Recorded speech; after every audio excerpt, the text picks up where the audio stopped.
beware of agents that just paint and then put carpet or paint and floor. Well, what are the cheapest things for you to do to your property to get it ready to sell? It's paint and flooring, right? I mean, if you can change up the paint and change up the looks of this property. So I'm always saying, listen, well, let's do this. It's only going to cost you X amount and it's going to gain you this much value.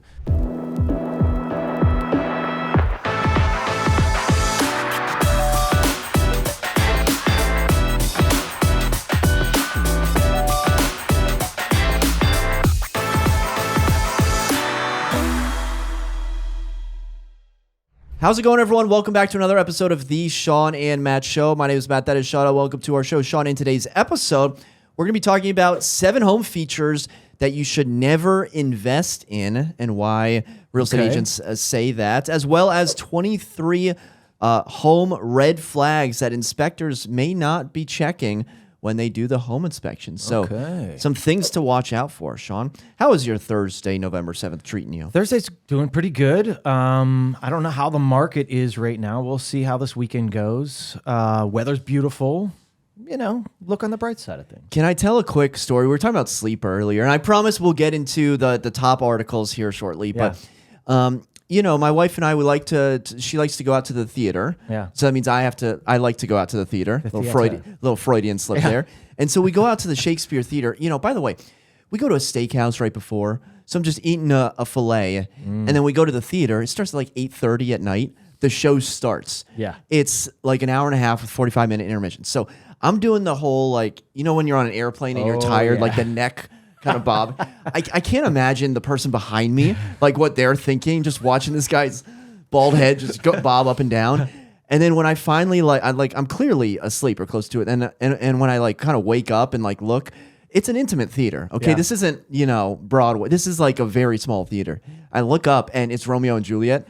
Juliet's doing, you know, a diatribe or whatnot. She's staring right at me. No way. I'm like 10 rows up. I'm like, is this just the most like inappropriate, like offensive thing you could do at a theater? But like, I'm sorry, you're starting your shows at 8:30. Like, I'm tired. Your boy's tired. I mean, we work, right? But hey, at least you went to the theater. How was the show, man? So it was Romeo and Juliet, but it was like new age. Yeah. Where they all had like cell phones and like dyed their hair and like Juliet spoke Spanish the whole time. Oh, geez. And so I was like, I barely recognize this. I don't know. And there's like, one was clearly Democratic, the other was clearly Republican. So I would say they took a lot of liberties.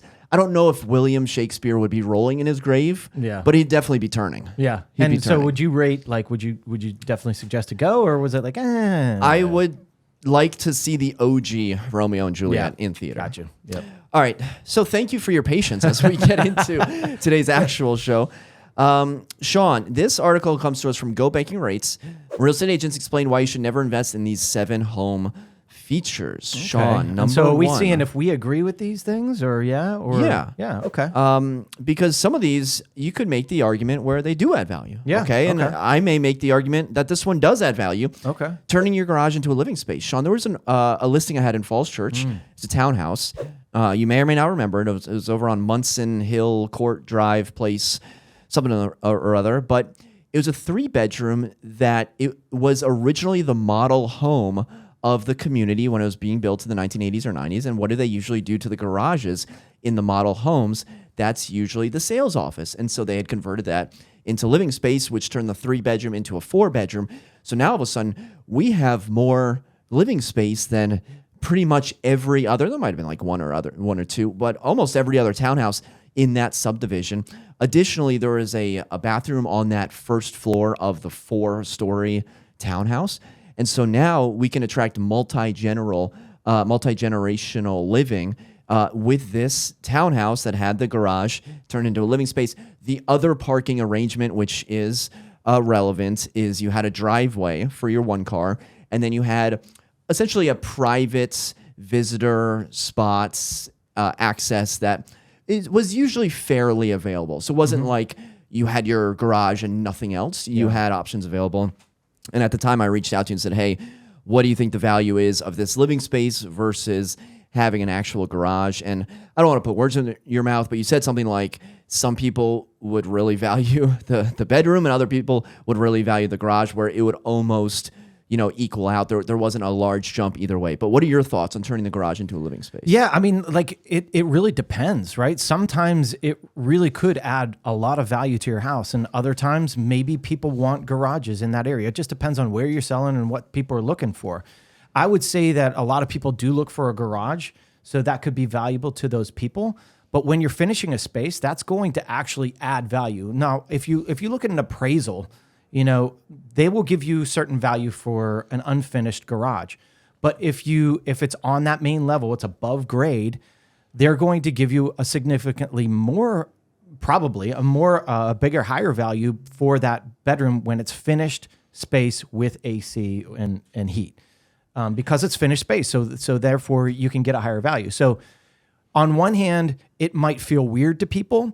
So you have to really make the space work and work well, because I've definitely seen where people convert their garage and it's like, maybe they shouldn't have, right? I mean, like, people do it right, it's going to sell and it's going to sell well. People do it wrong, it's not going to do much for your value. So you have to watch on when you do it, where you do it, and who's doing it. It has to be a smaller house too. Like if you do it for a large house, it's like, what I really wanted this garage. Like imagine turning a 2-car garage, into, I've stayed at an Airbnb where the 2-car garage was turned into a game room, and sure, functionality, that was great. But if you have a large house, there's really no point. It's all about space utilization. Yeah, if you've got a big house already and you're adding this garage space that's now finished doesn't really have any value to it or use to it, then why do it? In that instance, people want a garage. When you have a big single family home and you can pull into your garage, I mean, that's what I have, and I love my garage, right? I don't need the extra space. So it really depends on what you're doing, what you're selling. A second on the list is adding an ADU to your property, an accessory dwelling unit. In Arlington, we saw them change the rules on this recently, and they said, hey, we opened up the rules. Now everyone build ADUs. And I think like 12 people built them, or like 7 people did it. So it wasn't really the storm or the hive that, people were, maybe the government was hoping for.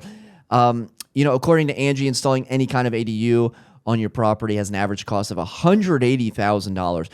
So you're essentially like building another house in your backyard. Yep. And I think this article, this article does revolve around the ROI. Okay, so what is the ROI? So if you have, aging parents and you need a place to be close to them, you may look at the ROI of, putting them in Sunset Manor or whatever retirement community versus having an ADU. But I don't think you're necessarily looking at the ROI of putting an ADU thinking that it's going to increase your house's value significantly. I think people add an ADU to get, rental income or to help out aging parents. Yeah. I mean, if you're going to do any sort of renovation or spend money into your home, I don't think an ADU is the answer. If you want to increase its value, you would add on to your main house. That's the way you're going to increase the value the most. Now, if you're looking for, like you said, a rental income, then it might make sense. But let's face it, the costs of everything are so expensive right now. And is it worth spending, like this article says, $180,000, which in this area seems a little light? You're probably spending $250,000 to make an accessory dwelling unit in your backyard. Then you're going to have somebody living in your backyard paying you rent. Does it make sense for the cost? Does the income offset the cost? I don't know. I mean, and it would be a case-by-case basis. But I think in most scenarios, most people don't want an ADU in the backyard. I did sell a house last year with not quite an ADU in the back. I mean, it had like this 3-car garage in the back, and they had a room above. And, to finish that space, you would need to run plumbing. I mean, it was a great space. But you had to have run plumbing to it, and that was going to be a cost of probably $20,000 to actually make it a rentable space. Was this Westover or South Arlington? That was South Arlington. Didn't you have one in Westover that had an Airbnb situation? I did. What was that? Was that not an ADU? That was. And that was this year. That was this year. So last year there was one that wasn't quite finished. This year was one with the ADU finished. And I'll tell you, it was a small like Airbnb space, and my clients had that thing rented out and they were making money on that. So, but do you want that, people back and forth in your backyard or not? Well, from an ROI perspective, how did you calculate an income producing property into bumping up that sales price? Well, that was the tough thing because ADUs, they're just not there. So what I did was I asked them, what are you getting here? that house was a difficult one to price because it was a smaller home, but it had this ADU, which was a converted garage basically back in the day. And when they bought it, it was already like that. But the value in that, people loved that ADU space whenever I was selling that. Had they bumped out the actual house, I think the value would have been higher, to be honest. But that's a big expense, and that was something that the original owner didn't do. And so, but they were making a good income off that, a few $1,000 a month to offset their mortgage. So that's the way I sold it. I was like, listen, if you're struggling or you want something that can be an actual income producing property and offset some of your expenses, because we all know that expenses are high right now, this is a great opportunity for you. And it ended up selling like 50 grand over asking price. But it was one of those properties that was really affordable for Arlington in a single family space. Next on the list is high-end kitchen appliances, Shawn. I think of like Bosch dishwashers, but how about like La Cornue or La Conche, like the really high-end, like $15,000 French ranges? This, once you start splurging into that like ultra luxury category, unless you're specifically in that market, like the Great Falls, like, $3 million and above market, what are you doing? Like, you start buying these appliances, and the ROI is your happiness. It's not going to be getting that. It's what do we call it? Like over renovated, Yes. you overdo it. 100%. Something like that. There are markets that require the high-end appliances. There are the luxury markets that require that. And so you probably might need to do that in that, $3 million, $4 million homes. Yeah, maybe you have to look at spending the $12,000, $15,000 on an appliance. But in the normal market, spending that much on an appliance isn't going to gain you the value that you want. So this is more a luxury for you while you live there. And I don't think it's going to be a great return on investment. So if you love the luxury appliances and that's something that you want, go for it. But don't expect the return on those. I was looking up prices of Bosch dishwashers. That's like a dream of mine, is to have a Bosch dishwasher. I think they start at about $1,000 and work their way up to about $1,900. What I will say is the Bosch dishwashers are super quiet. So if 39 decibels. If you don't want to hear it while you're watching TV, it's a great investment. And so for that, I would say for the dishwasher, for spending $1,200 on a dishwasher, I think it's worth it.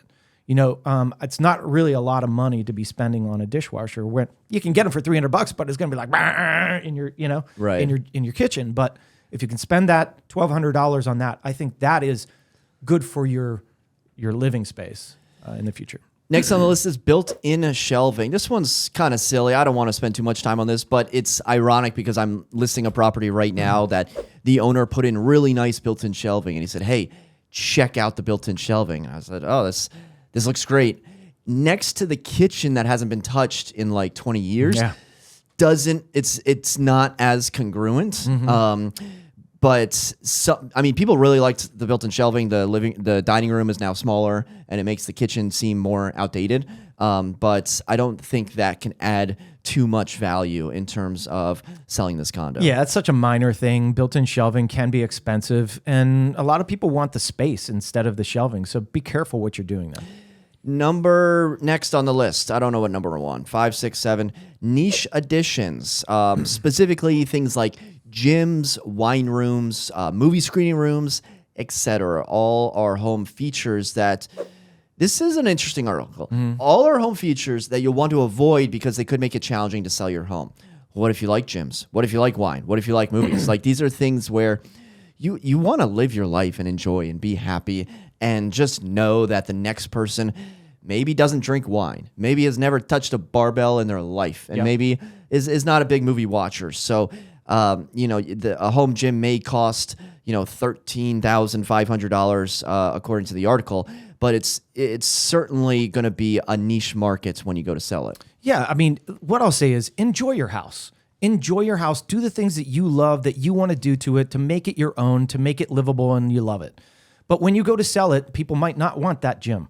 And that's not going to be a value increase for your property. So you can't be like, oh, I made this great home gym. Yeah, well, most people probably don't even need it and don't want it and won't use it. So it's a niche portion of the buyer pool. And so you're probably not going to get the value out of it. So, the funny thing is, I went on a listing appointment the other day, and It was a condo in Ballston, beautiful condo, and they did such good work in this place. I walked in, as soon as I walked in, I'm like, wow, like this is amazing.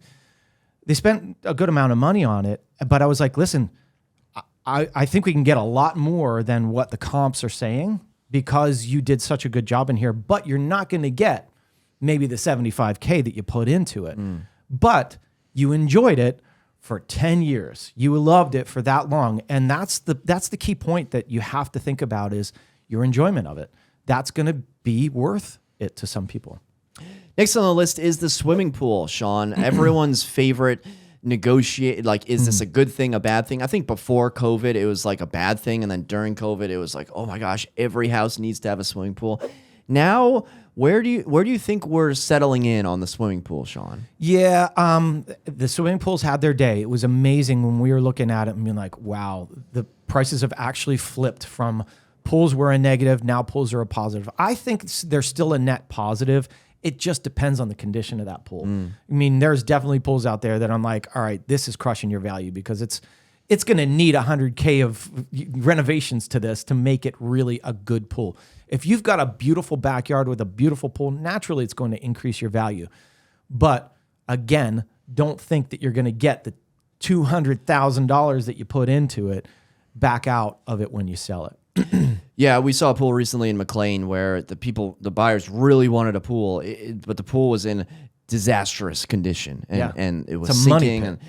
And a literal money pit, if you will. All right, last on the list is landscaping work. I, kind of have countering feelings on this one. I think you spruce up the front a little bit. You take out some weeds. You don't go crazy and spend thousands of dollars, but I think you need to have some curb appeal. So I wouldn't, you start doing the pet projects and the fountains and, the boxwoods that are shaved perfectly and you may run into some ROI issues. But by and large, I think you need some landscaping. 100%. You need to do the landscaping before you sell. The little investment will go a long way. Overdoing your landscaping is not something that we're going to recommend because you're not going to get your money out of it. People don't care that much. Yeah, it's going to be beautiful, but I mean, spending $80,000 on your landscaping might not be the smartest thing. If you're going to sell your property, spruce it up for $1,000, get it done, move on. Which one of these things, Shawn, or maybe you have your own item that you think like you yourself would really invest in your own house, but you know that the ROI is just never going to be there when you go to sell? Yeah, I would probably say one of these niche rooms, right? Like a theater room or something like that in my house, or like, I'll tell you a good one. Let's hear it. A YouTube studio. A YouTube studio. A podcasting studio. A podcasting studio. This is something that I'm considering putting into my house. And so it's a niche thing, but is it going to add value to my property in the future? Probably not. I'm doing it for us, for me, for my business, but I don't think it's going to add value. Well, if you finish part of the basement, that could technically be adding value. Sure. Now, if I finished the space and then just put our studio in there, then that's definitely adding value. If I just do a faux little studio and put all this money into lighting and all that other stuff, then it might not. Does the lighting convey? We'll talk about that. Everything's negotiable. Well, you said you're considering the studio. I think we agreed that you're going to find room to put the studio. I said considering, but we are doing it. Yes. For me, it's landscaping. I got the cottage down outside of Charlottesville.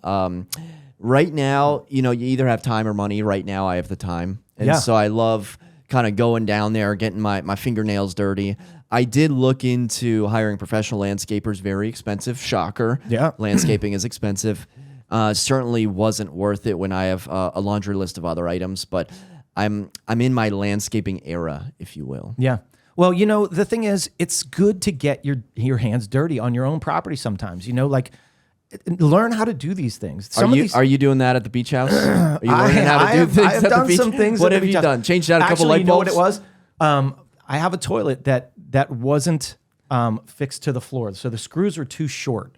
And so I'm like, how do I do this? So I called my brother and I'm like, Mike, he was a construction guy for a long time. I'm like, I don't know how to do it. I've never done this before. He's like, dude, it's super easy. People are intimidated by it, but you have to just turn off the water, disconnect it, make sure that, you get all the water out of the toilet, pick it up And in there is a casing that you're just pulling out and putting the screws in and then putting it back. It's that simple. But people shy away from it because it's like, oh wait, I got to take off the toilet. I got to. So there are things that are super simple. And another thing is like changing out doorknobs.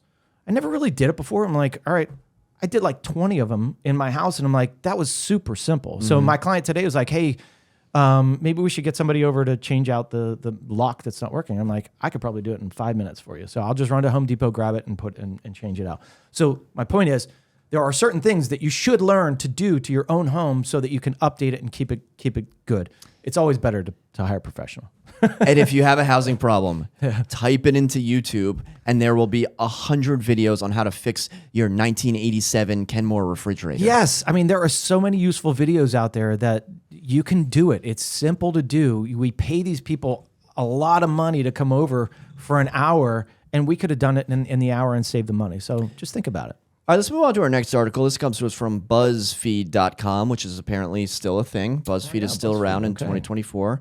The inspector will not check for it. 23 realtors shared the tiny things they notice in home tours that often signal hidden catastrophes. Okay. Shawn, before we start the list, we're going to hit on just a couple of these. Yeah. But when you're going through the house, what are you looking? What are those things? Those maybe like a mental checklist of things that you always check to see if there's going to be bigger red flags as you're touring a property? I mean, it's always you're looking at the big things like the roof, checking out the roof, seeing if the things are, what are they called?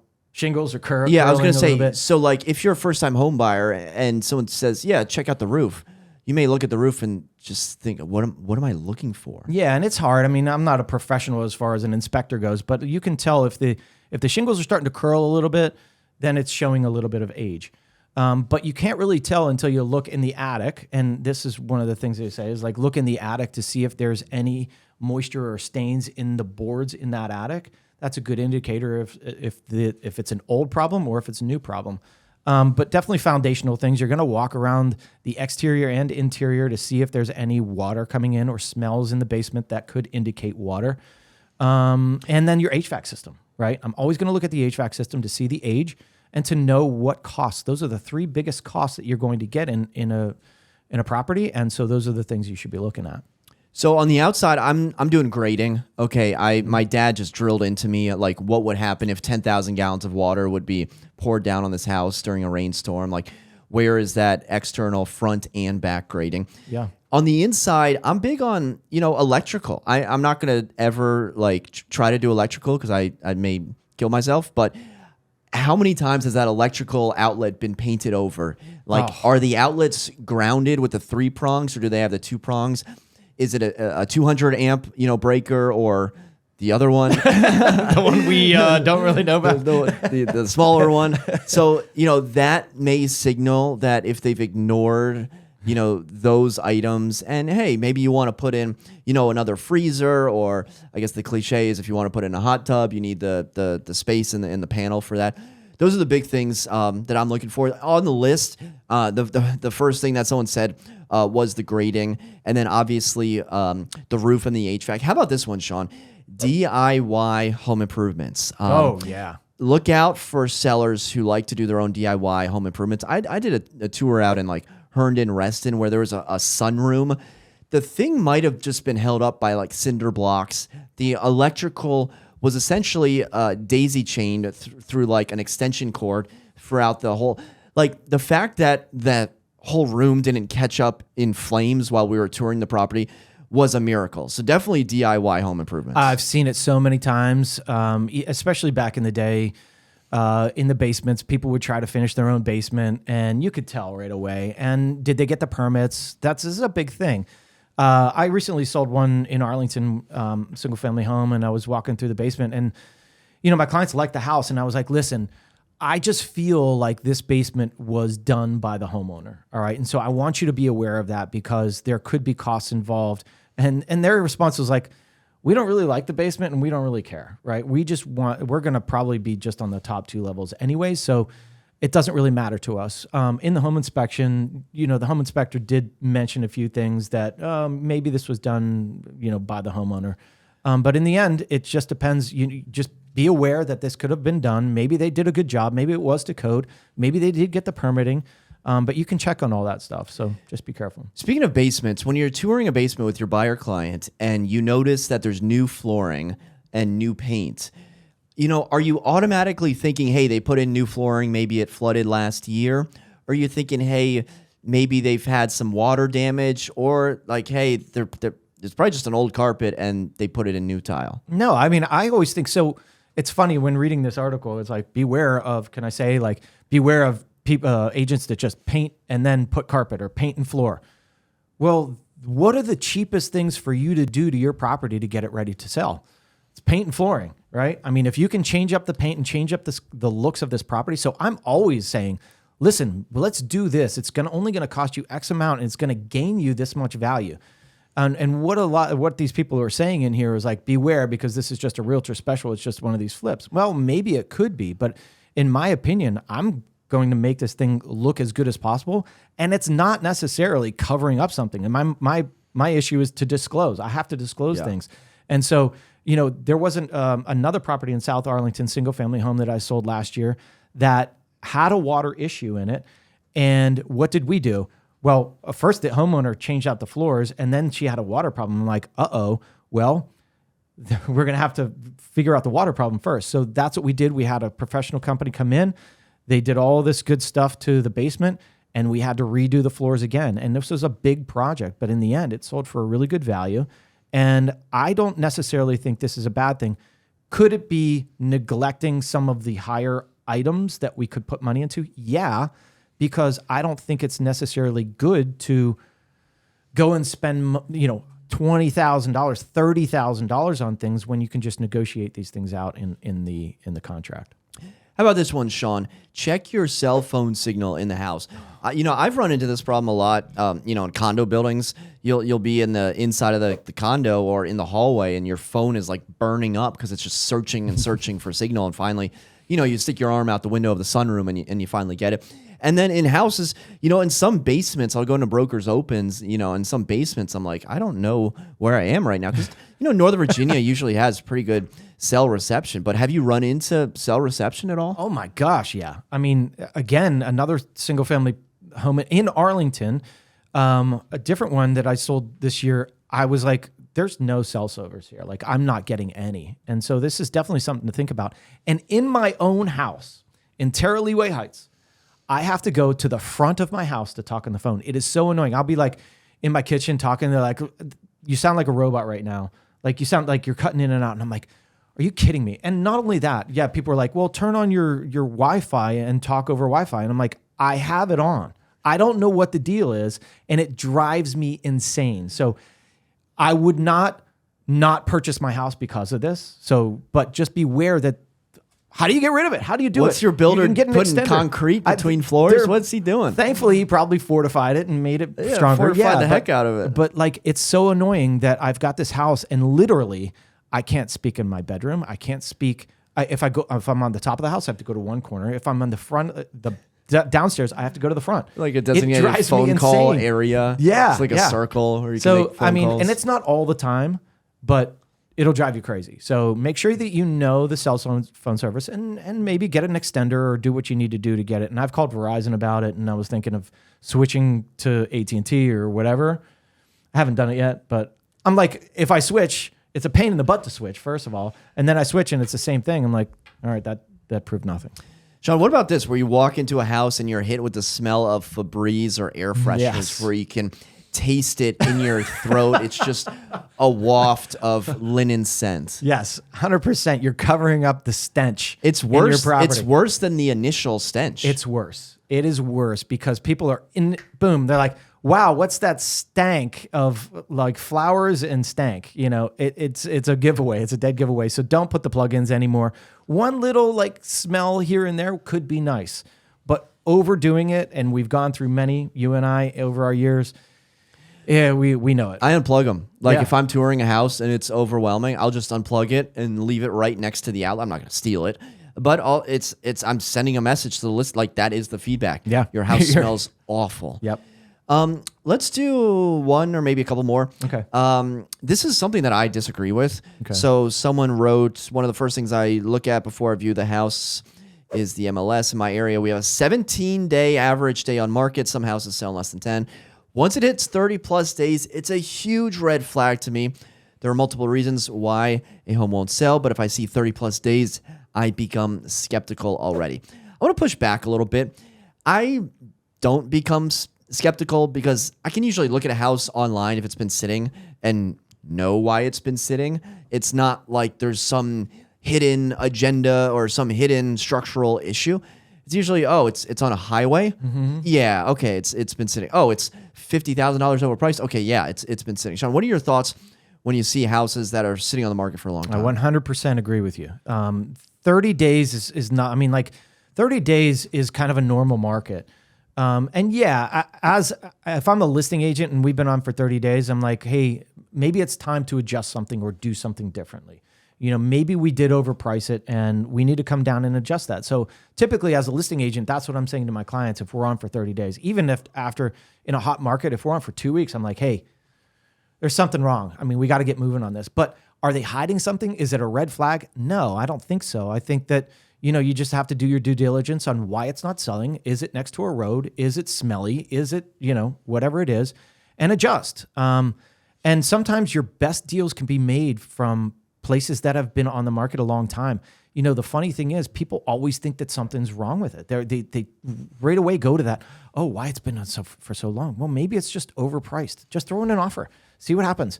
And there's been many times where I've done that in my own personal things and I've gotten really good deals. So go for it. Have the opportunity, take that as an opportunity to write a contract and see what you can do. Because the longer they're on the market, the more frustrated the sellers are and the better opportunity you have to make a deal. Yeah, that reminds me of a listing I had a while back where I knew it was overpriced. The sellers, they were very difficult. Okay, yeah. We've all had difficult clients. You got to figure out a way to work through. So I asked my wife, like, hey, what can I do? I keep telling them they need to lower the price. They need to lower the price, and she's like, well, let me see how you're asking them to lower the price. And apparently, I wasn't asking the right way. And so she said, try this, and I know the price needs to be lowered. And I explained it logically to the sellers, and I was like giving up. And so I finally said, Mr. and Mrs. Seller, what information do you need from me? What information can I provide to you that would show you that we need to be at XYZ price? They said, well, if you did this, this, and this, then we would be open. And so that started the conversation about that. So, when we were on the market for a longer time, it wasn't me like telling them. It was almost like me working with them to show them in their own words. Yeah, and it's hard, man. We've definitely all had the sellers that just will not budge on their price, and really when we've exhausted every opportunity to do everything else that we can, and we've done the paint, we've done the renovations, we've done the open houses, we've done the marketing, we've done the video, we've done everything. What else can we do? Well, there's only probably one more thing we can do, and that's come down on the price. And some people are they'll dig their feet in the sand and say, no, this is what we want. Well, maybe you're not going to get that, and maybe we have to try again at a different market if that's really what you want. I don't know, and that's the tough thing with some sellers is they just will not budge on the price. And they expect somebody to write an offer. Just write me an offer. Well, it doesn't work that way. Mm-hmm. We've seen that over and over again. People expect that, but it just doesn't happen. Yeah, it's like the Chris Voss approach with FBI hostage negotiation. Like, what information can I provide to you that would show you that this is the right decision? Yeah. All right, Shawn, do you have any other thoughts on the home red flags? Home red flags. You want to wrap it up here? Yeah, no, I don't think I have any other thoughts. I think that, just know what you're looking at. Don't be scared of certain things. There's some people will scare you into, you read all the articles online and you're like, oh, I heard this, I heard that. Come on, every house is different. Walk through it, feel comfortable. If you don't feel comfortable, walk out. If you like the house and you're writing an offer, make sure you get the home inspection. If it's a competitive market, make sure you get the pre-inspection so that you know what's wrong with the property. Those are the big things that you got to think about in real estate. Well said, Mr. Battle. Well said. Well, that'll just about do it for another episode of the Shawn and Matt Show. If you enjoyed the episode, be sure to give us the thumbs up. hit the comments down below with any thoughts. And for Shawn and myself, thank you so much for watching. Until next time, we'll see you then. Take care.